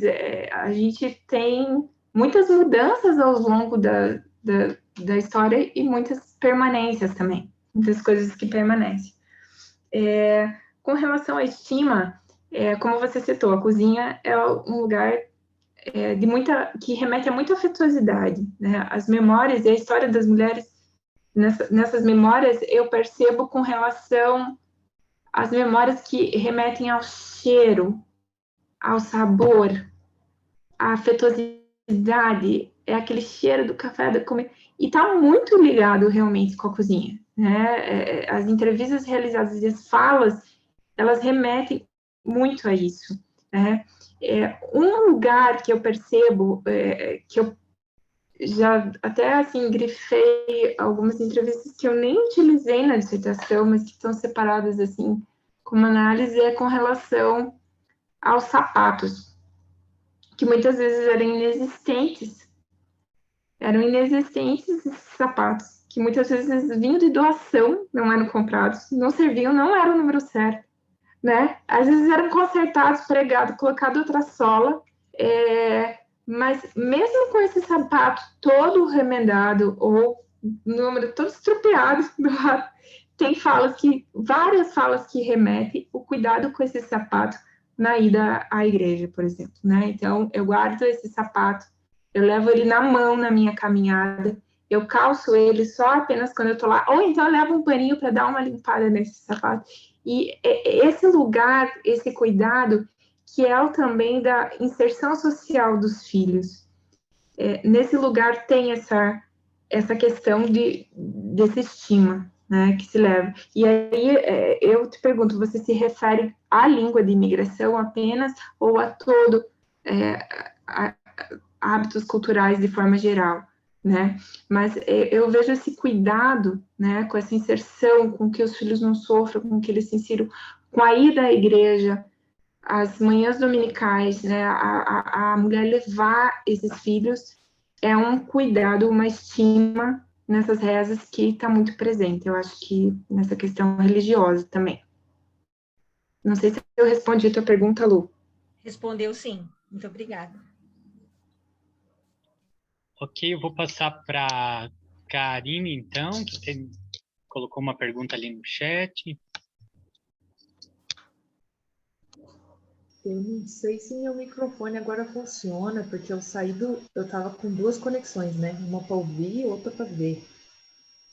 Está funcionando, Karine. Funciona.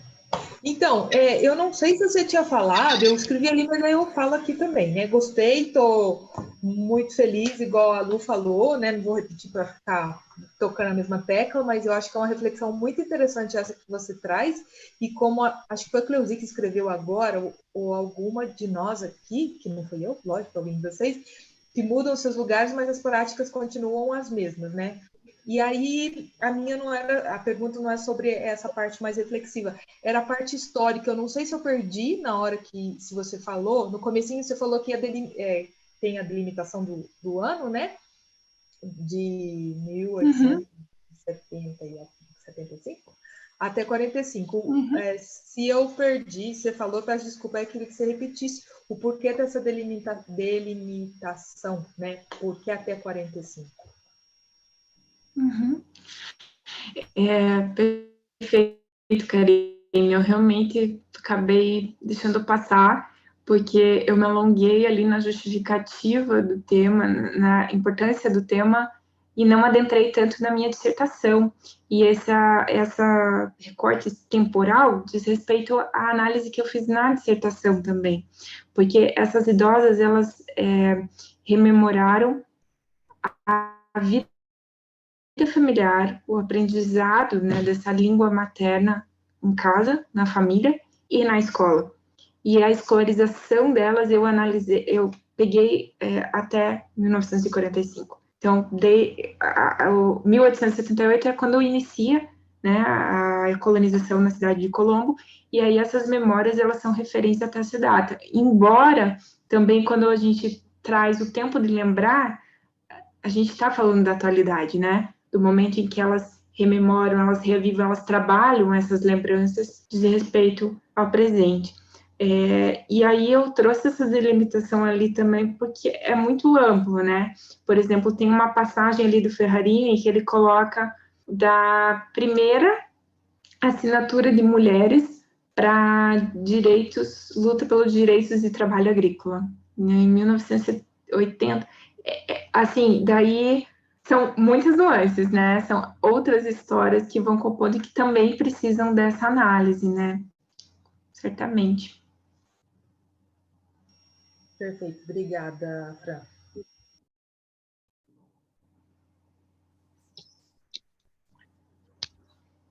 Vamos ver se tem mais alguém aqui. Elaine, passar para a Elaine, então.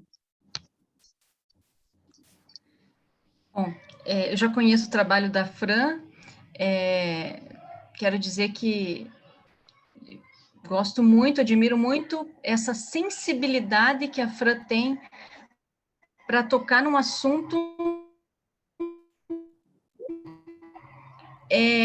que a literatura histórica também não deu conta, apesar de há muito tempo já se trabalhar com história cultural, com história das mulheres, mas a história da mulher imigrante, a história da mulher imigrante italiana, a gente encontra muita pouca coisa, ela parece sempre atravessada numa temática maior, seja dentro da família, seja dentro da escolarização da criança, da educação da criança, mas a mulher em si, né, como objeto privilegiado de estudo dentro da historiografia, acaba sendo sempre um assunto secundarizado, e você tem uma sensibilidade para chegar no íntimo desta relação do protagonismo feminino dentro da história da imigração, né? Então, isso é fantástico.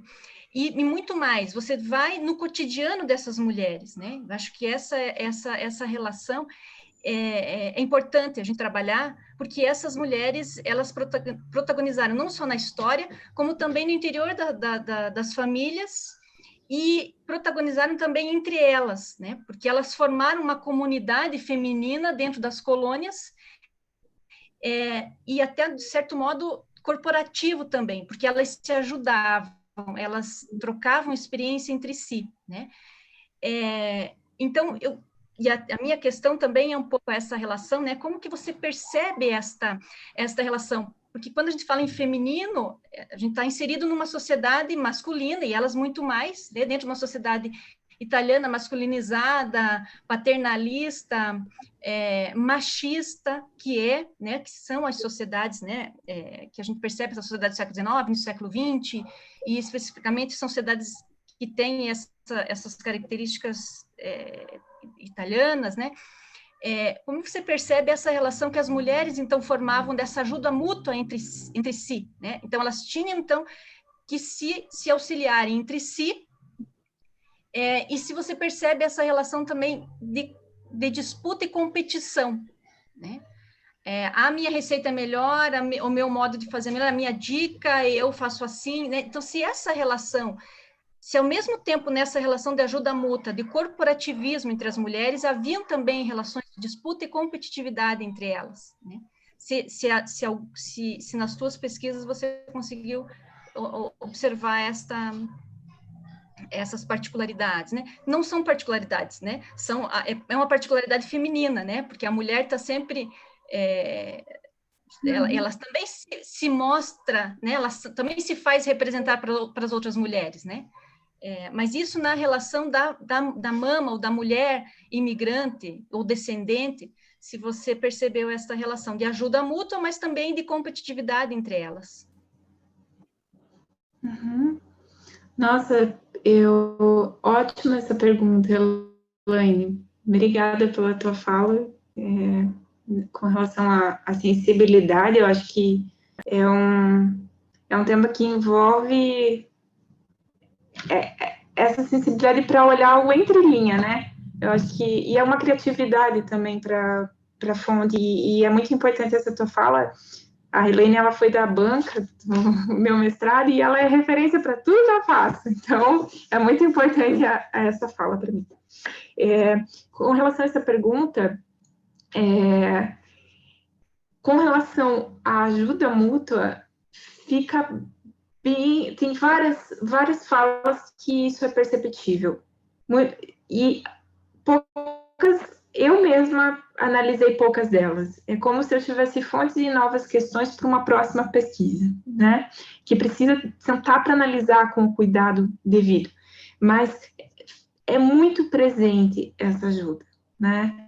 Quando nasce o filho, quando uma entra em depressão, todas as questões que perpassam o nosso cotidiano são questões que estavam lá presentes, né? A Lu comentou, e é fato, existe o mito da mama forte, feitora, né? A mama italiana é aquela forte, que dá conta de tudo isso e tem a fé tem e, e,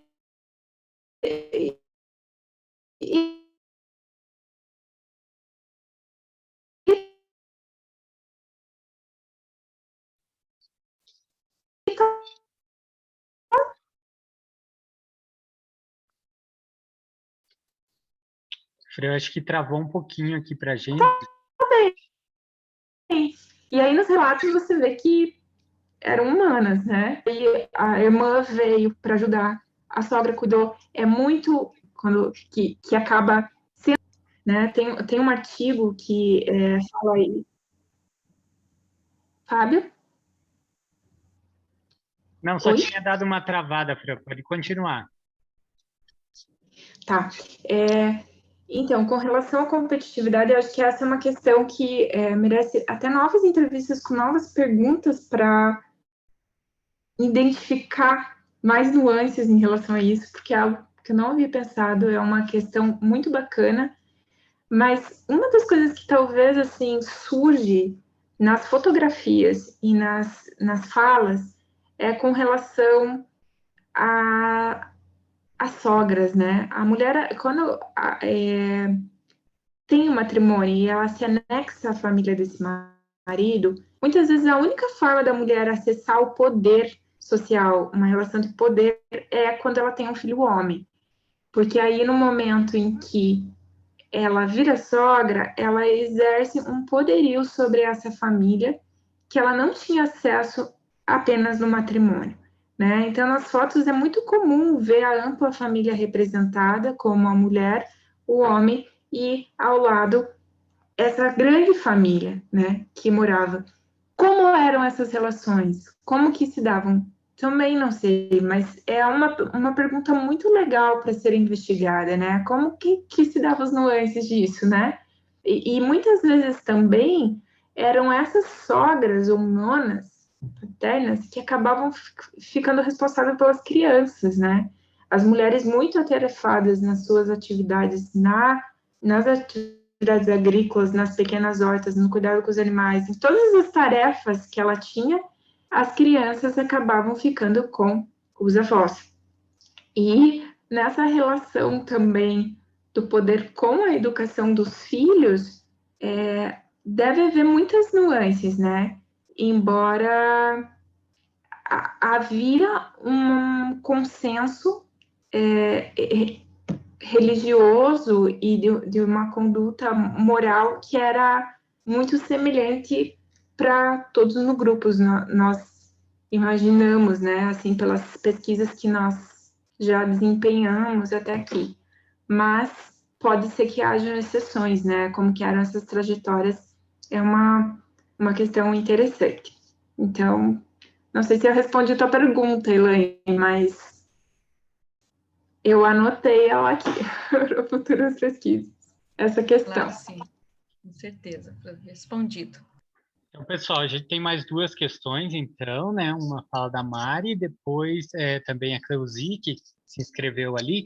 Então, aí a gente encerra por hoje, mas é assim, eu estou vendo que a gente pode marcar outra discussão e aproveitar que eu me alonguei um pouquinho nesse intervalo, e o quanto existem campos de pesquisa para isso, né? As profissões das mulheres, a parteira, a benzedeira, a risoteira aqui no nosso município, nós temos, né, várias profissões que podem ser investigadas, a questão das viúvas, as viúvas imigrantes, isso é algo muito instigante, como ela toma mesmo a frente da família, né? Então, como a mulher, ela assume uma família matriarcal mesmo, naquele momento, né? Como é essa transição, então são temas muito instigantes mesmo que foram levantados, né? Então, para despertar aí todas vocês pesquisadoras que estão participando a investigar, né? Produzir sobre o nosso município aí. Mari. Oi, Fábio. Então, assim, né, eu penso que quando a gente tem a oportunidade de ver um estudo brilhante como esse, parabéns, sobre o protagonismo aí das mulheres ao longo do tempo, numa época super machista, eu acho que a gente começa a buscar isso tendo em vista o protagonismo atual feminino, né? Isso instiga esse pensamento ao longo do tempo, a entender esse espaço conquistado ao longo do tempo. E esse espaço que a gente ainda está buscando delimitar, né? A quebrar esses modelos mentais que a gente carrega, né, na nossa, de forma hereditária, que a gente tem que ser forte, que a gente tem que ser essa mama forte. E, na verdade, a gente não é forte o tempo todo. Então, a gente parte aí para outras pesquisas mais atuais que acontecem dessa delimitação de espaço, dessa divisão de espaço que a gente busca hoje em dia. Então, eu levantei a mão mais mesmo para agradecer essa oportunidade de ter ouvido você falar e dizer que em tempos de feminismo, e feminismo não é o contrário de machismo, né? É importantíssimo a gente falar sobre a mulher no espaço, independente se no espaço antigo ou atual. Obrigada. Isso aí.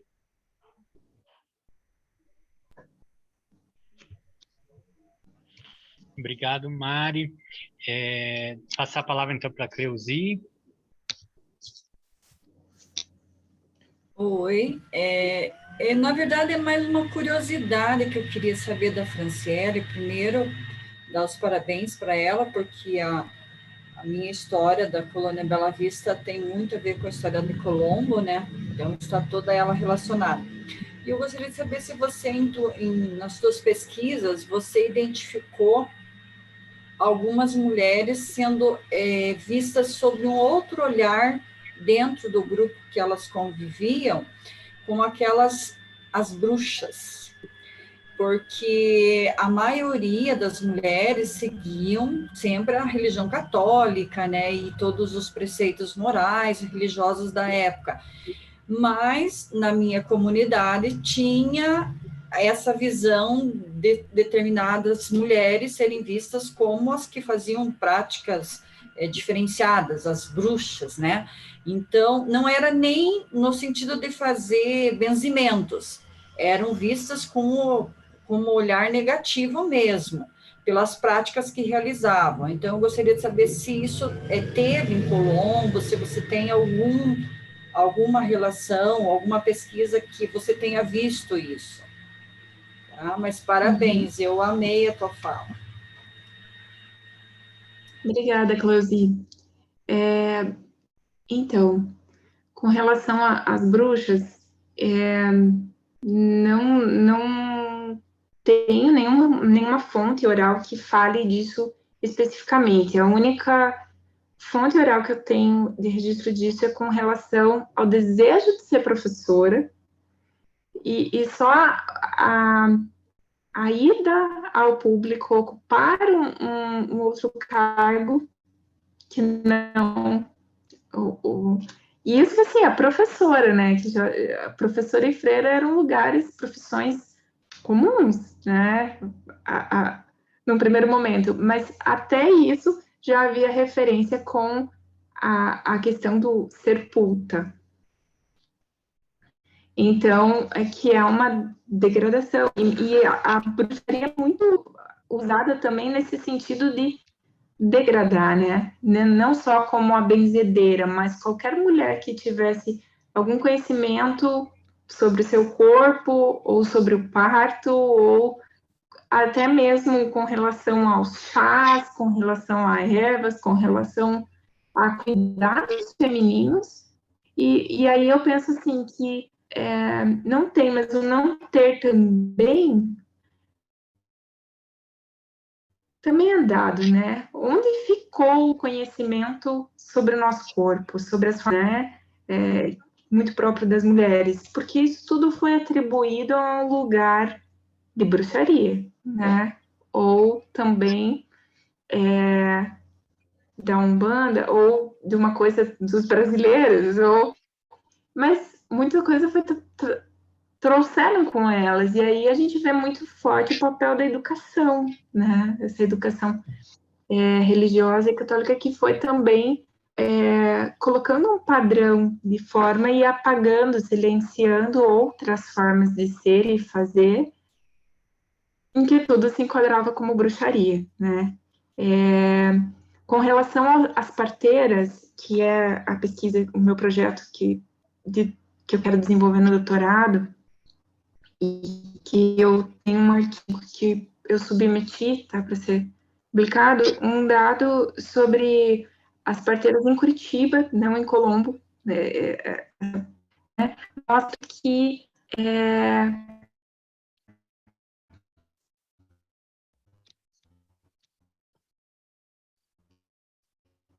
muitas parteiras iravam a todas as regiões do interior. E esse processo foi lento da masculinização dessa, né, do ato de parir como uma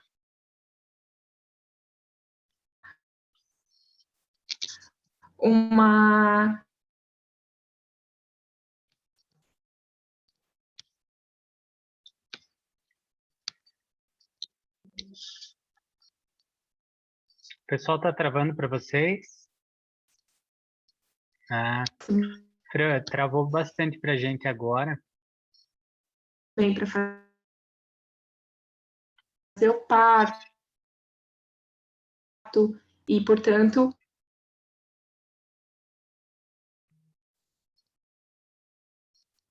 bruxas, né? Tem referência a isso.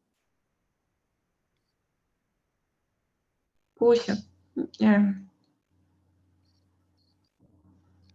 não sei se eu respondi, Clusi. Travou muito a tua fala, Franciele, mas deu para mim entender, sim. Mas eu tenho alguns dados aí das parteiras, da minha bisavó e das bruxas que existiam. Podemos conversar mais tarde. Obrigada. Então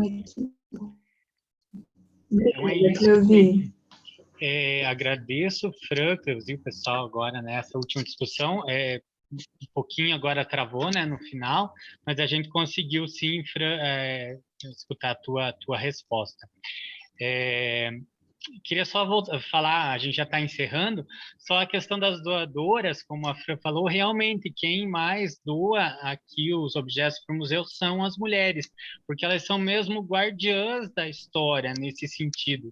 O convencimento da família de trazer o objeto, né? Às vezes é um objeto do marido, é um objeto de trabalho do marido, mas quem convence o marido a doar é a esposa, que ela vê o valor naquela peça, né? O marido muitas vezes vai querer queimar, vai querer enterrar, vai querer jogar fora, não vai trazer para o museu. E a esposa, ela faz esse convencimento da família e realmente para trazer.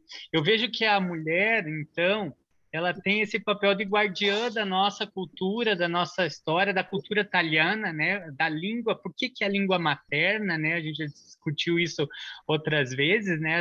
Quem que repassava, quem que ensinou essa língua, quem que mais mantém com as comadres, com as irmãs, né? Com as sorei.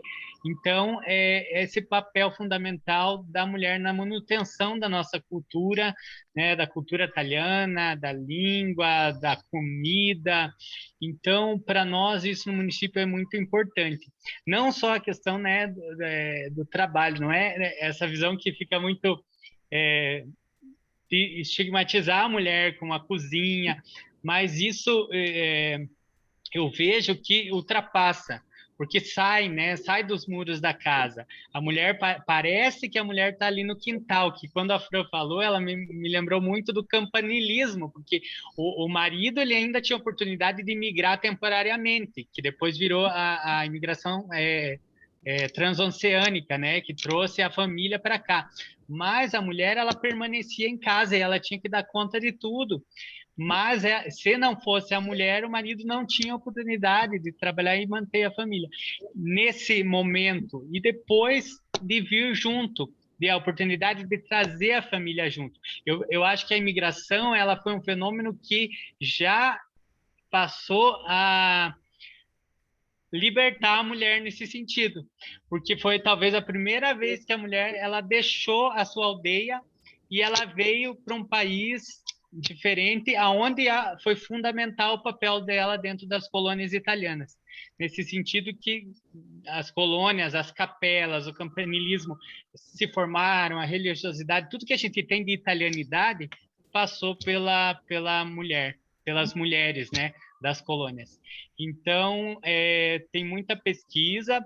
Agradecer também o Giovanni e o Breno, que, né, os benditos e o fruto aqui junto comigo, e principalmente vocês, mulheres, que trouxeram essa riqueza para nós nessa tarde de hoje, sobretudo a Fran, com esse trabalho maravilhoso. Fran, eu agradeço, né, faz tempo que a gente estava querendo, né, essa tua fala. Então, muito, muito obrigado mesmo. Algumas pessoas tiveram que sair, mas deixaram agradecimento, deixaram os parabéns, então, para você, para a tua pesquisa, Fran. Obrigada, eu agradeço a todos que estiveram com a gente nessa tarde, ouvindo e contribuindo. Eu agradeço todas as falas, as contribuições, e é isso, pessoal, tem muita pesquisa ainda a ser feita, muita coisa para investigar. Bom, pessoal, obrigado. Só vou pedir para o pessoal abrir a câmera para a gente fazer uma foto final aqui, um print aqui de tela, quem está por aí, se puder abrir, né? Que aí a gente encerra com um tchauzinho, um sorriso bem bonito e um viva para as mulheres aí nesse mês. Aí, a Alessandra, legal. A Marta. E o Breno e o Giovanni não querem aparecer? Me ajudem aí, Breno. Desculpa, Fernando, eu não vou poder abrir a câmera agora que eu tô no trabalho, que eu tô escutando, sabe? Legal, Giovanni. Valeu. Beleza, gente. Então, um sorrisão.